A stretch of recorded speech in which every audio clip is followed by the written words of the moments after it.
Welcome back to another Game Time Discussions. My name is Emery Cuzzy, sitting here with Cameron Selby, and today we're going to talk about all the picks that we really, really loved during the draft. We had to condense it because there were more than this, but we wanted to make sure that we got our top picks that we liked during the draft, and we'll get running with it. There's a lot of good ones though. Mm-hmm. So. Yeah, we'll start off with TJ Tampa. He was kind of in the middle of the pack of the next tier of corners after the first round stretch, and we just feel like he slid a little too much. Mm-hmm. I think that the corner class slid too much in general. Yes. And if you really look at like just top to bottom, we thought there were going to be corners in the top 15, and that just didn't happen. 22 was the first corner off the board. Some of our favorite corners fell to the second round. TJ Tampa, though, fell 90 picks, which is unheard of. 90 picks, basically. Of our, did he make our top 50? He was top 40. So, yeah. Okay, so he was basically early second rounder to us, and he fell into the third. And I think it was just great value. It was probably the biggest value in terms of our top 50 prospects that went. I'm not sure if he was not the latest one. Payton Wilson was, but that was due to injury. TJ wasn't an injured player, but he ended up falling into a good situation. TJ Tampa fell to the fourth round, the 30th pick. Fourth round, yes. 30th pick. So he was 130th in this draft, and we had him in the top 40. Mm-hmm. So, 90 picks basically. I don't understand why that happened. I'm kind of annoyed with, when you have a favorite team and you just keep watching them pass a guy when you're like, hey, we need that position. Like, can we pick that position, please, and pick the right guy? He doesn't necessarily scheme fit, but it's still like we're getting the guys in the 15s of the position when he's the sixth guy on most boards, seventh, eighth guy on most boards. So, his fall was kind of insane to me, but hey, maybe somebody knows something that I don't, But, we'll see, but it was a great value pick. So jumping over to Cooper DeJean, our other corner on this, one of our other corners on this list, he fell into the second round and we had him top 17. He was 17th on our big board. Mm-hmm. A guy that we can't stop harping on how good he is, how much versatility he has. That's one of the best returners in football. And then also can play three positions on the defensive side of the ball and do them all really well, and some of them even great. So it was and we kind of hit on it in our mock draft recap video, but it's just insane to us how Philly landed two of the top four defensive backs in the entire class, and they didn't have to move for either one. It was incredible. Cooper DeJean, obviously, he had a broken leg that he was recovering from, skipped the entire process of the Senior Bowl and, all the workouts for the combine. He had his own personal, quote unquote, pro day or workout for NFL teams, but it sounded like there was great praise. He ran really well. Obviously, he's going to be ready for training camp fully to go full speed, but he was just a versatile guy that we were like, there's no way that he falls out of the first round. And even though he was top 17, or he was 17th in our big board, we acknowledged that he'd probably be somewhere in the 20s because of injury. And then also that was where the sweet spot of corners was. Mm-hmm. And he still fell, which was puzzling. I mean, Green Bay, Detroit, obviously they traded up for a corner.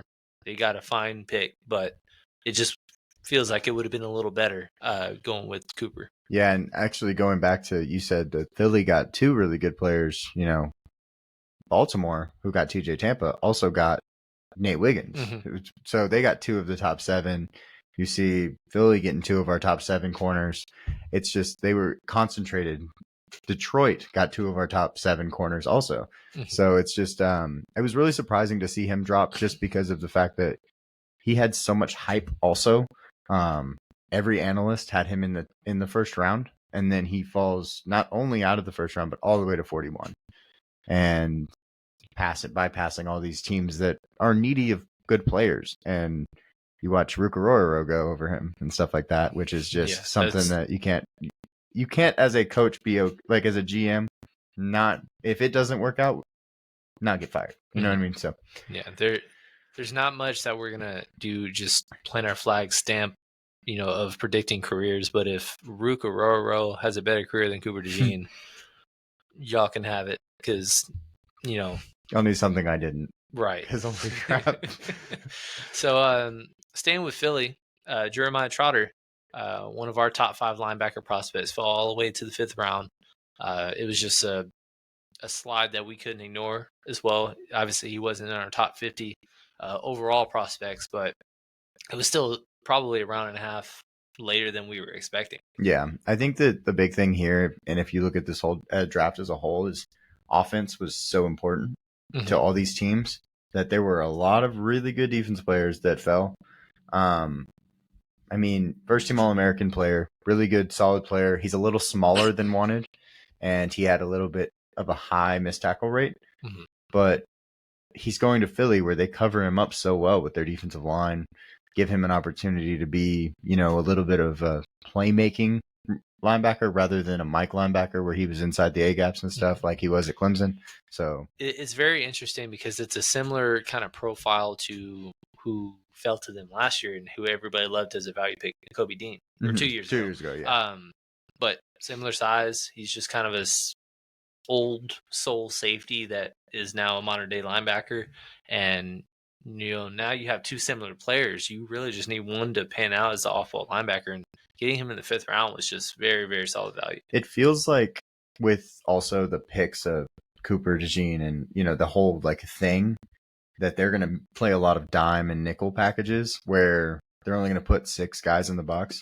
And those athletic style linebackers like a Jeremiah Trotter can kind of thrive because of that. Nakobe Dean is obviously, in the same boat. So I think that the pick makes a lot of sense. I think that, the fit even more so makes the sense. So, yeah. And then we're going to jump over to another linebacker, which at the end of the day, Junior Colson was, the perfect pick at 69 for the Chargers. Yeah. They need somebody that is a thumper that wants to tackle, and why not get an ex-Jim Harbaugh Michigan player to come do it, They've been trying so hard to just find a thumper, like you said, of a linebacker that could just, get you 140, 50 tackles and just man the middle and plug and be a great leader. And they just have failed. Kalen Murray, obviously walking out the door this offseason.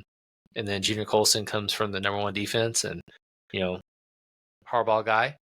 And, it's a match in heaven. And everybody had a Blake Corum going as because Michigan player going to Jim Harbaugh. But this is probably one of the best ones that could have happened. Oh, yeah.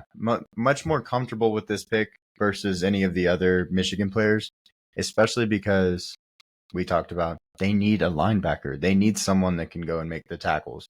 He had 8 tackles a game, 4.6 missed tackle rate, which is amazing. Amazing. And in those 8 tackles per game, you have so many good defensive players around you. So he's not going to have, but 8 tackles a game in 15 games is, 120 tackles. So I could see him having 10 tackles a game, 12 tackles a game at the Chargers. And that shouldn't be surprising to anybody. He will probably be one of the guys that could end up being an all-pro based on fit, style of play, and what biggest need of that team for the defense.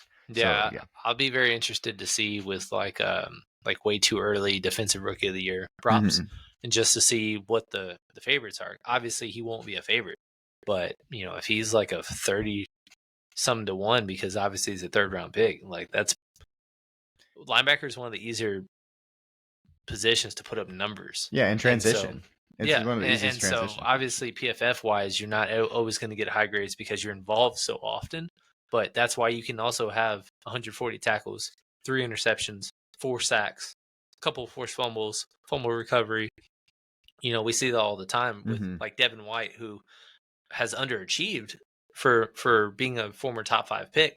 But he's a guy that just everybody thinks of as a top 10 caliber pick or linebacker nowadays because he gets interceptions and he can rush the passer and he has 100 tackles, so he must be good. Yeah, and it's well, not really, but I see why you think so. Yeah, and he's always around the ball. And that's something Junior Colson does a really good job of also. He's always around the ball. He's not bad in coverage, which is something that you wouldn't expect when he has 0 interceptions, didn't have any pass breakups. 81.3 coverage grade though, and that means he can cover those tight ends. He's big. He's a big guy, 6'2", 240. Like he can cover tight ends. He can cover backs out of the backfield, and so he's a solid player and a perfect scheme fit. Right. So that's why he makes this list. Mm-hmm. Yeah, and so we'll stay with the linebacker theme. Obviously, Payton Wilson, he was one of our top 30 prospects. Yeah, and he was 30. right. It was 30. Okay, hit the nail on the head. But obviously, he's somebody that we anticipated not to even flirt with being a first-round pick. He has a ton of injury history. He's older, doesn't even have an ACL in his knee. I mean, we expected him to fall, but he fell all the way 98. Almost out of the top 100. And then he fell right into Pittsburgh's lap. Yeah, it's annoying. Honestly, it's really annoying because they constantly, like, what they do well is they draft front seven players. They've always had good front seven players. You can go back forever. Mm-hmm. They've always done it, and they're just going to get another one. Yeah, I believe he, of all our number one at position, I believe he fell the lowest out of any person. I don't think anybody else. Yeah, no, he was unless we're gonna go kicker or punter. He was by far the farthest. Yeah, he was by far the farthest. But he's got the numbers. He's got the size. He has everything. All-American. Dick Buck is award winner. Like, he did everything. Mm-hmm. It's just the concern because it's such a position that just constantly bangs that you just wonder, can he do this in the long term? Right. But he is such a cool player. Like, he's not going to be necessarily like in the box the whole time. Mm-hmm. He's really good in coverage, 90.4 coverage grade. He's got 3 interceptions. He can rush off the edge. He's going to be a chess piece type of player. And other teams, Dallas, who instead went, with a different linebacker. I know that this isn't the guy you need because he's not the thumper by any means. Like, y'all need a thumper also. We just talked about Junior Colson. But which Patrick Queen could fill that role that they acquired in free agency. So yeah. But I mean, just the teams like the Raiders that passed on him, we could have used him. Like, there were so many teams that could have used a good linebacker and didn't go for him. He was 6th linebacker taken. And if a normal year when if he wasn't 24 and didn't have the injuries, he's a first rounder. He's a top 15 player. So getting this value of what could be, even if you're wrong, now you're only paying a late third for him. Mm-hmm. So yeah, and we're going to talk about our favorite classes and who we loved and winners and losers. Like, Pittsburgh absolutely knocked the ball out of the park. Oh yeah, the home run with this draft, and Payton Wilson was a big reason why. Obviously, they have several other picks that we liked as well, but I mean, the value was just great, and it's a great Steeler pick. Yeah, absolutely. And then this is a guy that is very interesting because we were much lower earlier than most with him in falling Ja'Tavion Sanders out of Texas. We were just, again, expecting more based on the profile and build that he has, the athleticism. Did not impress at the combine with his numbers, and in addition to not having great production. And so we were like, he won't be tight end 2. And we were correct about that. But what's optimistic about it is he went to a pretty solid fit for himself.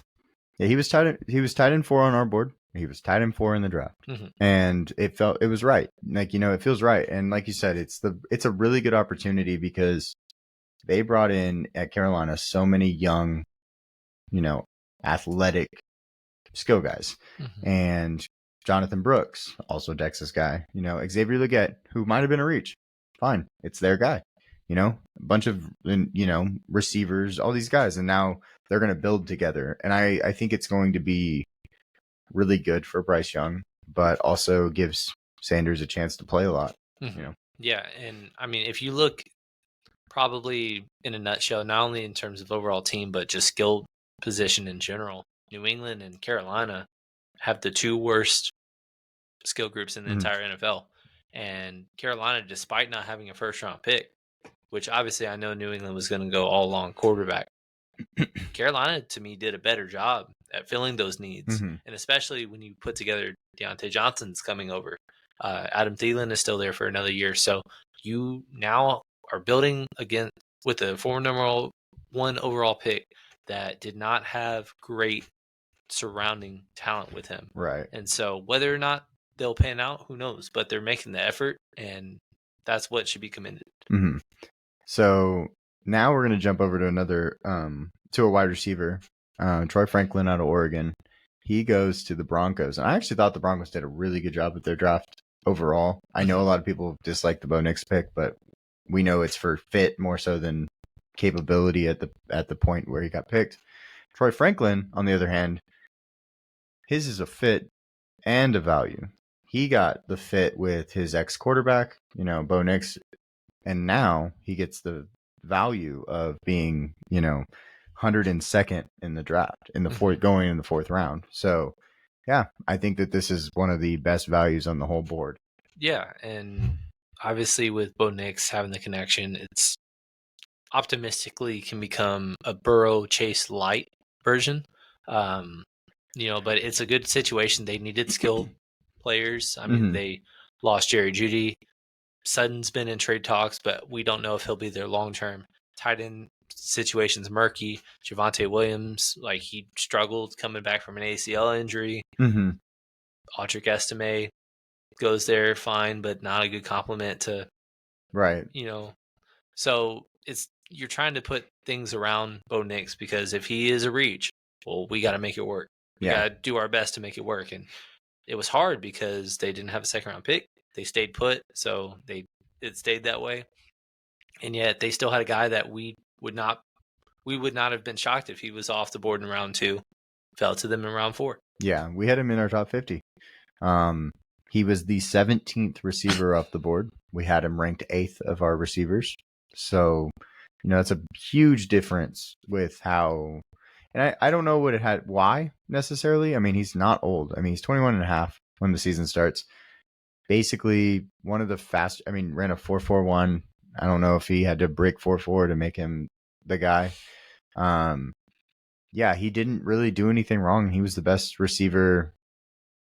Ted Johnson's pretty good, but at Oregon this last year. So he's the big play guy, and 28th out of 1,023 wide receivers this last season. So it's surprising, I guess. Right. Yeah, it's just one of the, he becomes a piece in one of the receiving corps that obviously is probably below average if you just kind of rank them on paper, but just kind of can be formidable. Like if all of them would be in fantasy a late round pick, but are you surprised if Marvin Mims or Troy Franklin or Courtland Sutton has 10 touchdowns? I mean, Courtland was able to do it last year. I think I would be surprised if it was Marvin Mims, just because of the fact that not having 10 touchdowns, but being just a steal. Well, no, also based on the perception of where he is ranked. Marvin Mims is also a speedster, and Bo Nix can't throw the ball that far. That's my thing.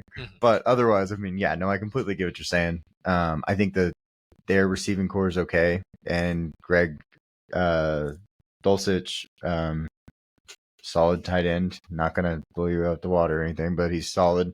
It's just an okay offense. And Sean Payton's a really good coach, so maybe that brings them up.